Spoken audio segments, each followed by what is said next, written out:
All right, so I'm taking the pressure points now. I've succumbed to the pressure. All right, here we are, Claude AI. All right, and we are authorizing so that we can access the terminal. Let's go. So now we are ready. Press enter to continue. Press enter to continue. And now, what's this? Do you want to work on this folder? See user Steve. Yes, continue. Yeah, I think we're good to go. So it's saying, think of tap to toggle auto updating. I think it's doing some updates. I think it's getting itself ready. So I've just gotten to, okay, so I can close this window. So now I've just gotten to start a point. I was on ChatGPT for trying to source for some ideas. And I just thought to myself, no, let me just think authentically. What's the first thing that I spotted that really impressed me? And here it is, Claude Code. So essentially, I could type stuff over here and start, looking for items to build, right? So I have Claude Code. It's already running. It's already up and running. So now I want to see if I can use it with Laravel Herd. So what I'm going to do here is I'm going to go to one of my sites over here. I'm going to go to one that I was working on. I don't know which one it was. Maybe it's this one,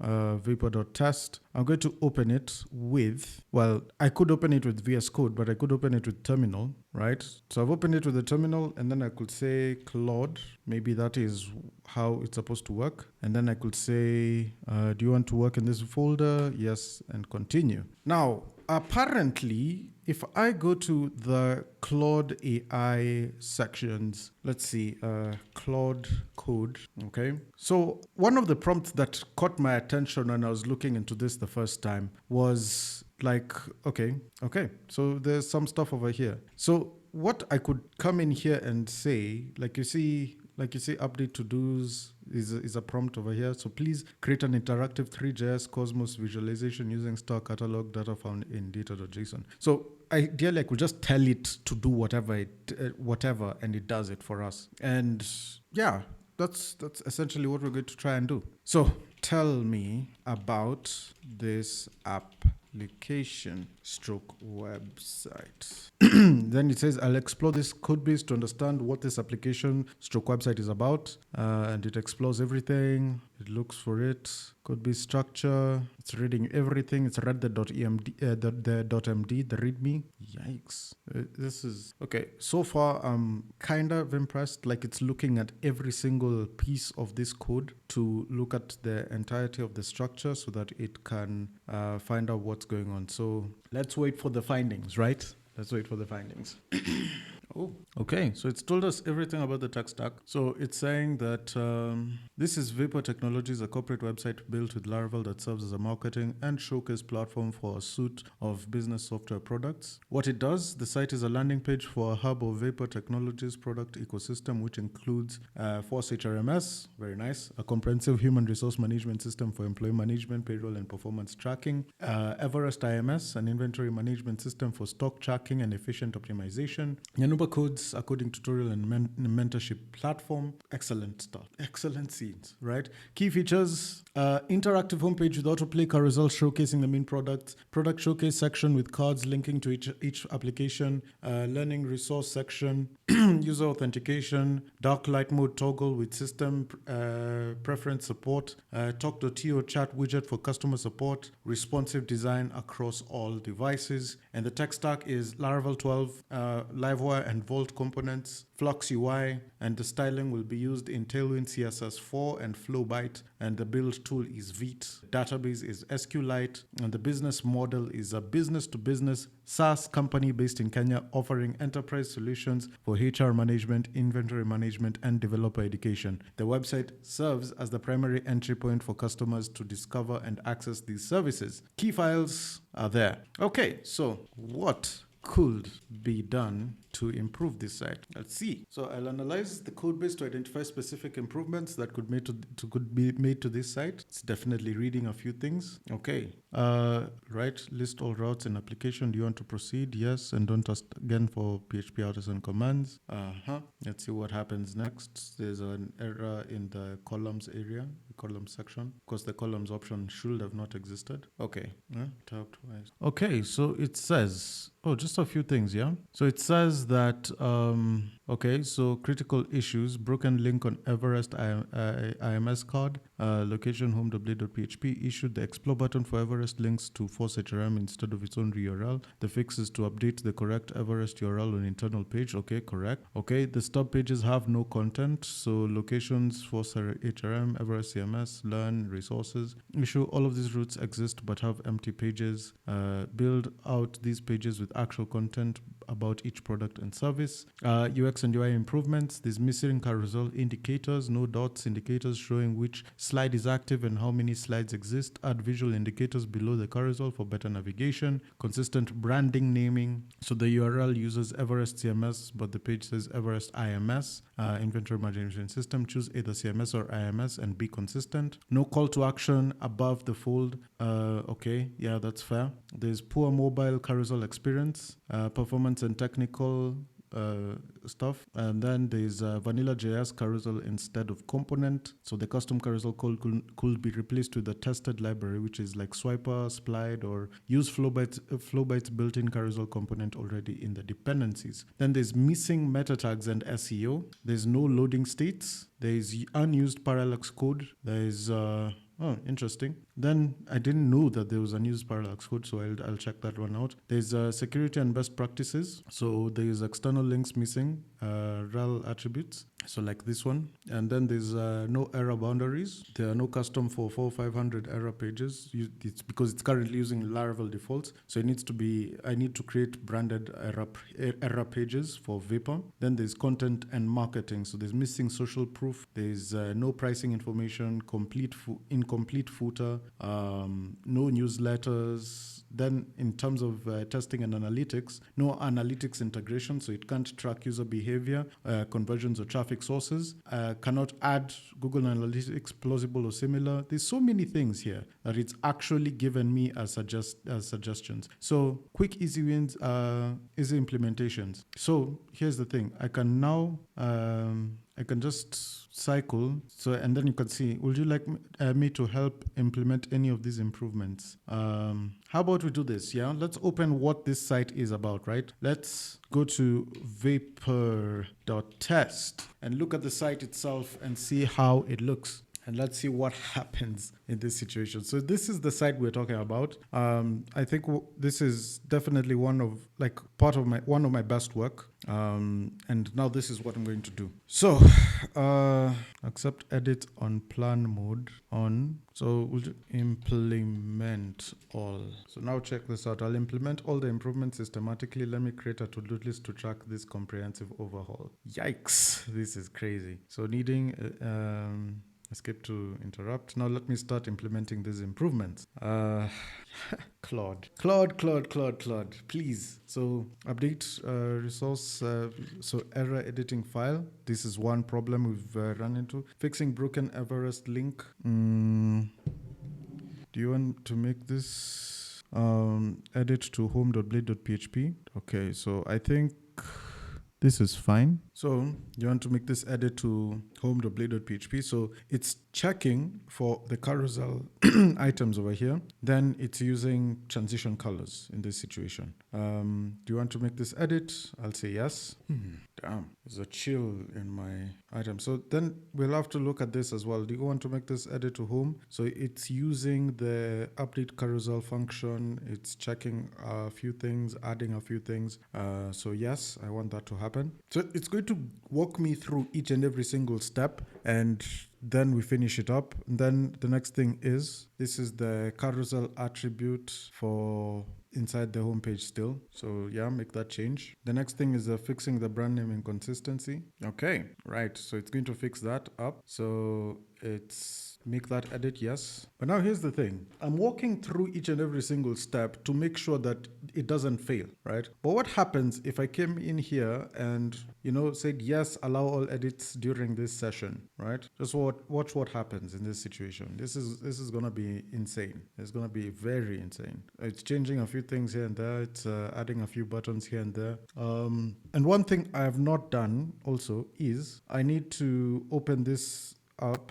let's say I go to the sites, we go to the terminal again, and then I just do npm, or let's just call it nrd, so that for every change that's going to be happening on it, I'll be able to see it change live, right? So watch this. It's going to do a few changes here and there as it refreshes. It makes any other change, refresh again. Then you can see unhandled match case LG, which is, some of these items need to also be changed. Of course, it's still doing that because there's this one edit that has come up, and I need to also open this in the terminal. So I'll go ahead, I'll go to the sites again. I'll go and open this on the VS Code. And as it continues editing some of the files, there's some files that are still editing. I would like to go and do a search for the Flux button. And this is the one I'm looking for, this one here. So this size LG for the Flux buttons should not be there. So I'll get rid of those and refresh. Variant Ghost is not a real thing, right? And then icon Twitter does not exist. So we need to install those icons as well. So I'm just going to go ahead and do PHP artisan Flux, or rather, I don't know if I have to wait for all these things to run as it's continuing, or can I interrupt it, right? Because it's saying over here, well, accept edits on plan mode on. Okay, let's do this. Run PHP artisan. Well, okay, I can't do that right now, but it's looking for icon Twitter. So let's look for that Twitter icon, which is inside lucid.dev. I'm sure it's here, right? So I would go back in here, inside the terminal of VS Code, and just do PHP artisan Flux icon, and then maybe say do a little bit of Twitter.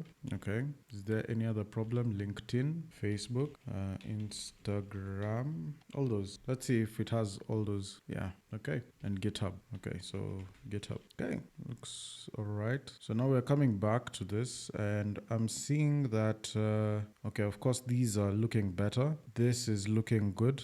This is looking good as well. Stay updated. The footer is also looking all right. As you can see, GitHub, company, Twitter, Facebook. This is good. It's fantastic. The carousel, let's see what happens here. So I'm just going to switch it to mobile. Yeah.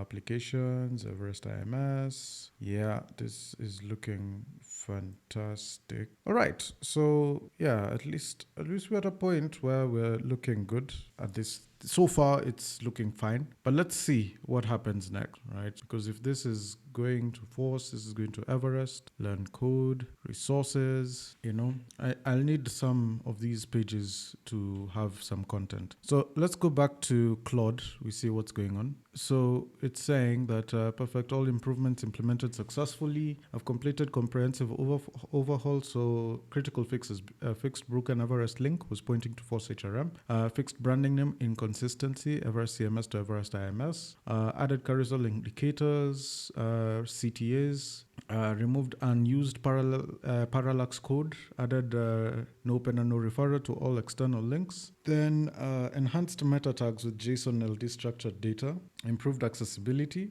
then content pages created. So there's Force HRM page, full product showcase with features, benefits, and CTA, Everest IMS page, complete inventory management system details, the learn page, and all those different things. So you can definitely see those pages have been built over here, and they were existing, but they were blank. So all of this is there. And now I can just go ahead and see, okay, so Force HRM gets started. Let me just click on this.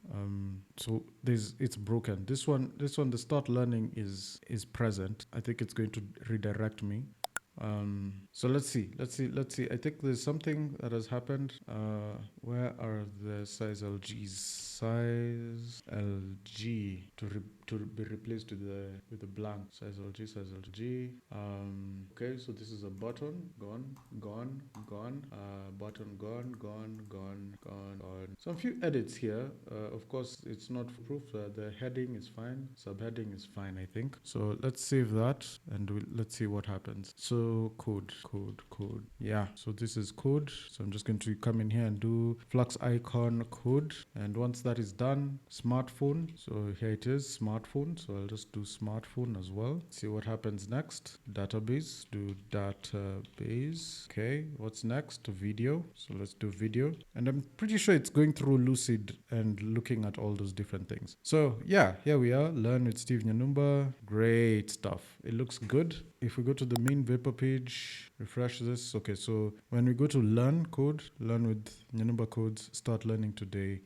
Web development path, 40-hour project content. When we click on explore path, it's not clicking. Mobile development. But all this has been created with our Claude AI right now. And then you can see video tutorial, support, community support certificates, and learn at your pace. Start your coding journey today. Join over 10,000 students learning to code with Nyanumba codes and enroll now. Great stuff. Great start. So this is learn code. This is now resources. On the resources part, it should redirect me to the resources page. So there's graduation cap. Let's see if it will find the icon. What's next? File code. So I can definitely see that it's been using Lucid to come up with all the icons. Package. So it does that. Then there's the message circle. Now we have everything, right? So developer resources. We have documentation, API reference, tutorials, code samples, SDKs and libraries. And they're all clickable, but you see Redux and all that stuff. And then there's a community forum. So this is something that we're planning on releasing to the world generally, so that we can be able to have resources also publicly accessible on Vapor. Yeah, so this is it so far. Then the next thing we're going to do is, so this is just a landing page so far that is been crafted. We have Force HRM is here. We have Everest IMS, which needs to have a page of its own. And of course we need icons here. So box, what's next? Bar chart, what's next? Oh, that is not existing. Icon bar chart. So there's no bar chart here. So if there's no bar chart, so we'll just do chart area. And that one is inside here. So Everest, then look for bar chart and change this to chart area. And of course we have to install that. Then building, right? So building, it needs to be here. Let's see if it will fetch it. What's next? That's it. So Everest IMS. Streamline inventory tracking, so key features, real time, take control of your inventory, start trial. This one goes now to the Everest IMS.com. Well, this is not my app, so I need to find a new domain, right? I need to find a new domain. But essentially, this is what works, and it is working well. The only thing I need to probably change is, I think everything is good here. But this is not my domain, right? That start free trial is not my domain. All right. So it looks good. But all these edits I probably wouldn't have done, right? I probably wouldn't have done all these edits. Now, there's an admin section, right? Or a dashboard, which I have to log in, of course, and log in I shall, right? So now, so what I'll do, I still have this open, but I still have Claude open. So what I'm going to do here is there is a dashboard admin section that I wish to make use of as a CRM. Build for me this CRM with the ability to download invoices, send receipts, and prompt payments using M-Pesa Express API, using the Nyanumba code M-Pesa pack from Composer, and use the C2B to also track. No. Let's actually leave it like this, from Composer. And then what else we need is make it a fully extensive CRM that I can use to manage my business. All right, so I'll click on enter. How is Claude doing this session? Doing in this session? It's doing good. So now it's going to run all these different things. Let's give it some time and then we'll come back to see. So install. So Composer require your number codes. Install M-Pesa package. Yes, and don't ask for Composer require commands in future. Yes. Let's see what happens. One. So it should be 0. Use Nyanumba codes M-Pesa. Let's see. It is going to try. Okay. Now let's see what kind of tables it creates. Let's go here. And what we're going to do is have a look inside our database migrations. And let's see what happens. Now I'm going to go and then come back and see what it crafts out. If it crafts out something interesting, well and good. If it doesn't, well, we tried, right? And it says that the database structures are more created a full PDF, email, receipt, PDF ready, manage calculations, M-Pesa integration. Sorry, I was speaking away from my microphone. So it has all these different items that have been set up. And the next steps, add M-Pesa credentials to .env, copy model code from guide to respective models, controllers and services, build UI dashboards with Livewire. Now, the database is ready, migrations are running, you have a complete blueprint. That's what they've said, blueprint. Now, let's look at what has happened here. Nothing has changed. But when we look at the code itself, yikes, all of this has been done. So there's a whole CRM implementation guide right here, which we can open an MDX viewer to see all those different things. So now, yeah, so what's next? Well, I'm just going to tell it to, I'm just going to go ahead and I'm going to tell it to use Livewire Vault and Flux UI to do the, let's say, do the heavy lifting on building that admin panel, as well as add services and service categories allowance in the database for pricing and invoicing purposes, and do all the UI for me to do all the UI till completion. Right. So creating models for CRM entities. Let's see what happens. I'll build a complete CRM admin panel using Livewire Vault and Flux UI, including services and service categories. Let me implement everything from database to UI. So it's created the service categories table, then created the services table. Let's see what happens next. Let's see how well it does the UI, because I'm really keen and very interested to seeing how the UI is going to be implemented here. Oh wow. Okay, final result. Let's check this out. Okay, 3, 2, 1, and what are the routes? Is it CRM? Okay, CRM stroke dashboard, then it seems. Okay, so let's check this out. Yeah, it's done a lot of stuff. It's just a lot of stuff. Well, of course, it's definitely done the whole shebang, and I don't think it's even migrated the stuff, but you can definitely see that we have our, CRM area over here. Going to get rid of the dashboard. We also have this thing called the Flux card, and I don't know what that is, right? But then I can come to remember that Flux UI also has a bit of some stuff, right? Like for here we have card, and it's using Flux card. This is a Flux card. Given, so I'll just say given that we are using the unpaid version of Flux UI, get rid of anything that is in the Pro version and substitute with Tailwind UI, Tailwind CSS classes that correspond. Now, here's the thing. If you don't know how to prompt your AI, you will never get it. You will never get it. You'll never understand this fully. So given that you're using the unpaid version of Flux UI, get rid of anything that is in the Pro version of the substitute with Tailwind CSS classes that correspond to that paid component, that Pro component. Let's say Pro, right? And I'll hit enter. Let's see what happens. Replace Flux Pro components with Tailwind CSS. Do you want Claude to fetch this content? No, and tell Claude what to do differently. Is it flux.laravel.com? No, it's fluxui.dev.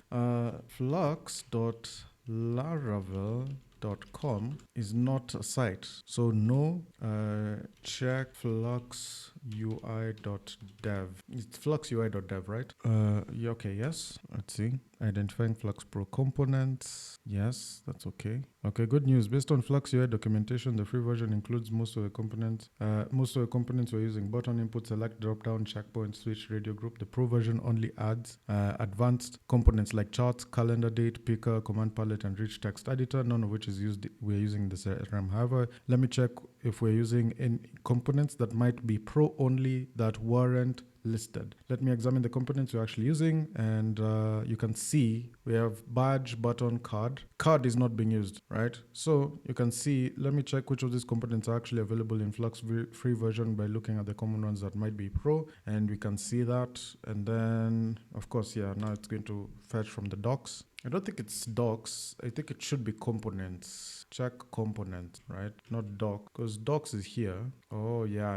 It's all good. It's all good. They're doing well. So docs, sidebar, yes, and don't ask again for fluxui.dev. Just check everything now. Just go ham now. That is your domain now. Let's see what happens next. Docs table, okay, yeah. I know sidebar is there. It's present, but table is a premium one. If only I could pay for Flux, man. Guys, subscribe, man. Watch this video as many times as you need, so that I can get money for Flux. Yeah. Yes, and not ask again for cat commands. So what this is? Composer.json, check if Flux is installed and which version. Yes, and don't ask again for cat commands in this. Okay, yeah. So it's checked, and I'm sure it's going to find that it's Flux version 2 point. Is it 2 point or something? And if not, then yeah. Okay, so let's see. I can say, okay, so I can tell it that you are using Flux card. Don't replace Flux sidebar or any other, just Flux card. So let's see what happens. So I'll do this and then escape, interrupt. Okay, it's doing the right thing. Excellent stuff. It's doing the right thing. Look at that. It's working away. It's working everything away. Great. Right. So let's see if this whole CRM has changed now. So I'm going back here. Yo, this is insane, man. This is actually insane. If this actually works in full totality, let's say, okay, Flux table. Yeah, Flux table is not supposed to be. Check for Flux table as well. So check for Flux table as well as replace with Tailwind, CSS, and yeah, just do that. But so far, this just looks superb. Like, let's refresh this. Look at that, people. This is impressive beyond measure. Like, I don't understand it. I don't understand how. Like, mad, right? This is amazing scenes. And I'm really impressed with what it's been able to do. So far. But essentially, if I'm able to get Flux UI in Pro, I'd be a magnificent productionist. These items would have been produced aggressively. You wouldn't even imagine how aggressive I would be in producing these items. This would have been insane. This would have been the period of time where, like, we are building SaaSes aggressively. In fact, the live streams that are coming up, ladies and gentlemen, you better not miss, because we'll be building SaaS aggressively, very, very aggressively. So, you guys better hit subscribe. Yeah, these are items that we need to get out so that people get to understand, that yes, AI is coming, it started coding, but it never ends there. I'm happy with this system. I'm happy with these items because with building with AI, you start shipping very quickly, and I can't wait to see what happens next. So this is just Claude AI. This is just Claude Code. Let's see what happens if I start using Flux UI and Laravel Boost. This is gonna be an insane journey to take on. AI is changing things on the fly. It's incredible scenes. Incredible scenes. So yeah, let's move on forward. Yo.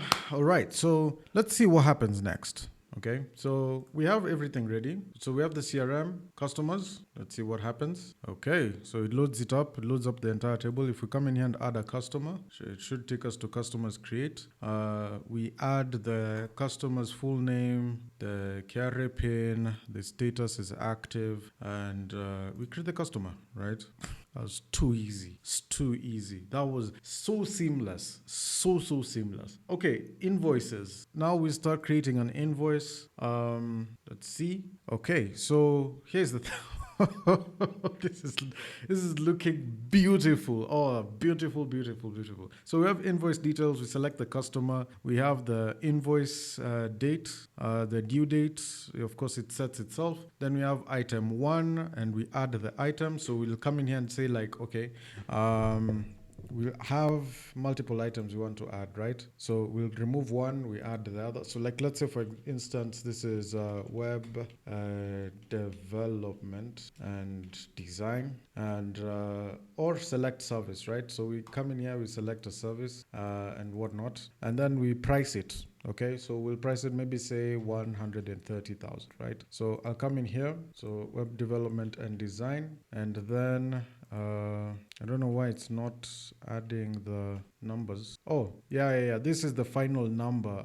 Okay, yeah. So it should be here, 150,000, right? So once we do it like that, that's where it comes to. Then additional payment is due within 30, and then we create the invoice, okay? So customer field is required, so I need to, I don't know why it's done this like this. I know what the problem is with this. Like if I come in here and create an invoice, it's going to say that this is not been selected because the idea is this item over here, this select customer bit over here is not selected, right? And it starts off like this. So ideally what I want to do, let's go ahead and go to the, let's actually go and edit this manually, okay? So that we know that manually some things need to still be in a fix. So we'll go to components, layouts. Okay, we have CRM, not components, but we'll just go to Livewire, CRM. Then we'll go to invoices, create. And then where we have public int customer ID, okay, we'll start off as 1, okay? We'll start off as 1, and it needs to be an integer, definitely 100% an integer. That way, if we go here and we go and create the invoice, of course, the only thing that is in an error is the description. So we'll come in here and say web development and design, and then we'll come in here, do it at 150,000, right? And then we'll come in here, if there are any additionals, there's no additionals. Tax rate is at 16%. So it's 16% of the total price, of course. If we should add some other items, we could add, like, let's say, flyer and business document designs.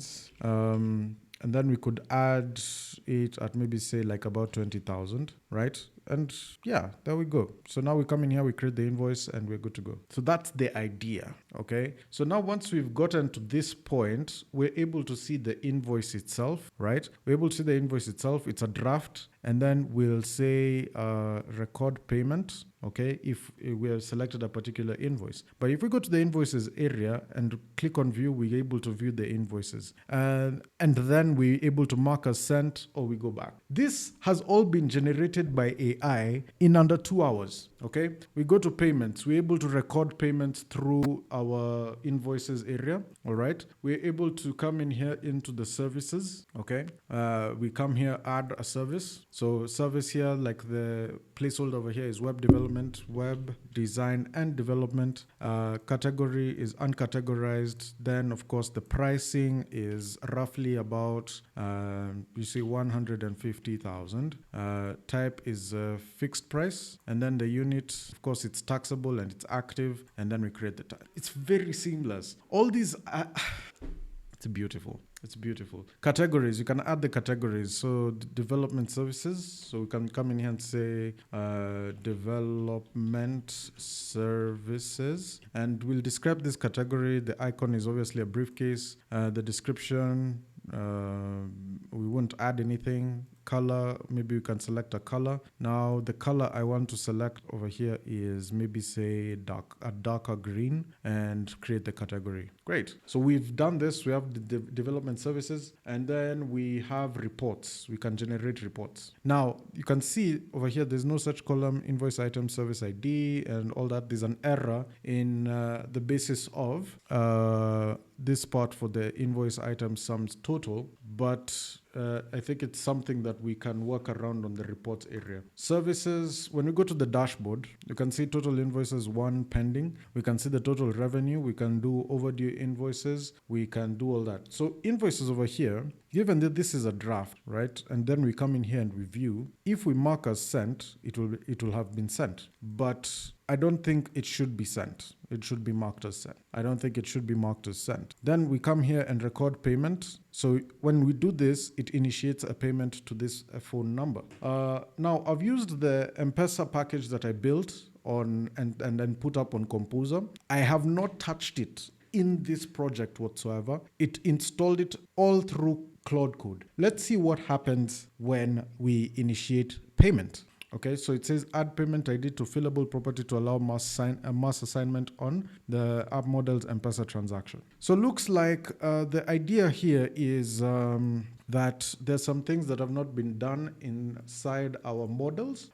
Like here in the M-Pesa transaction, we needed to add a protected fillable, okay? And then here in this protected fillable, it needed to be M-Pesa transactions. It needed to be like this table here. So this table here has payment ID and all those different things, right? So I need to come in here and call, GitHub Copilot to use this, and then I just do that and then paste the table, and then it's going to do the protected fillable for us, and yeah, it finishes it off. Ideally, I shouldn't be opening VS Code either way, but this is the part of the manual process that I'm talking about that needs to be done. But this is also still using AI, and the AI we're using here is still Claude, right? So we're using Sonnet 3.7 for the VS Code, but here in Claude Code we're using 4.5. I might actually just pay for this. This is just impressive stuff. Impressive. Okay, so now when we come in here and click on initiate payment, we've clicked on it, it's initiated, and these are all the payments that are pending, right? But we've not added, I don't think it's added all the Daraja APIs, right? It's not added all of them. It's actually not added any of the all those other different items, right? So what I'm going to do here is I'm going to go back to Claude, ask it to resolve some of the errors. So there is an error occurring in the reports page, and there is also the fact that you have not added the M-Pesa credentials on the .env that are needed for the Express API, and I will need a button that downloads the invoice from the invoice viewing page. So create a template in the public folder that will be used to generate these invoices, and I need the mark as sent to respond to be working hand in hand with sending the invoice via email or WhatsApp. Maybe let's say via email for now. We'll change that to WhatsApp later. Okay, so it's a very progressive prompt right there. And the beauty about this is that you get to learn about prompt engineering in the process, because AI is just that, right? Now, okay, so looks like sessions will definitely reset at 6 a.m. It's 2:45 a.m. That's the limit for which we can use Claude. My goodness, it's a beautiful system. It's so beautiful that I wish I could be able to add more limits. It's just amazing. It's just amazing. Let's now see the pricing of Claude Code, because it seems to me that there's so much that Claude can do, and it can be very much more progressive. So here's the idea. So this is the pricing that we're going for. This is the Pro, where it says that there's everything in free, plus there's more usage, access to unlimited projects to organize charts and documents, access to research, connect Google Workspace, all those different things, right? So this is Claude with Claude Code accessibility, and of course, yes, there's more usage here. Higher output limits for all tasks, 5 or 20x more usage than Pro. Well, from $100 per person billed monthly, which is coming close to, like, let's say $100, right? If we're going to $100, it means that that's coming to $1,200 yearly. It's worth it. I will say that comfortably. It's definitely worth it. I will say go ahead, give it a try, ladies and gentlemen. Claude Code firsthand. I have to applaud. This is just insane. This is insane work. Okay. You can definitely see that there's just a lot that is going on here. If we come in here and view invoice, this is the invoice that is being viewed. But what I want is the hard copy. But all the same, this is just insane work. This is just beautiful. This is all what it has done so far. I can't even fathom the idea of this being in the hands of somebody in an unlimited scope. This is just insane. So, ladies and gentlemen, that is it from me. This has been Steve Nyanuba with Nyanuba Codes, testing out for the first time Claude Code. This is fantastic. Ladies and gentlemen, please do indeed hit subscribe if you enjoyed this video. Like, share to those guys who may need this. And of course, I'll be here all week. Please do indeed take care. And as always, may God bless.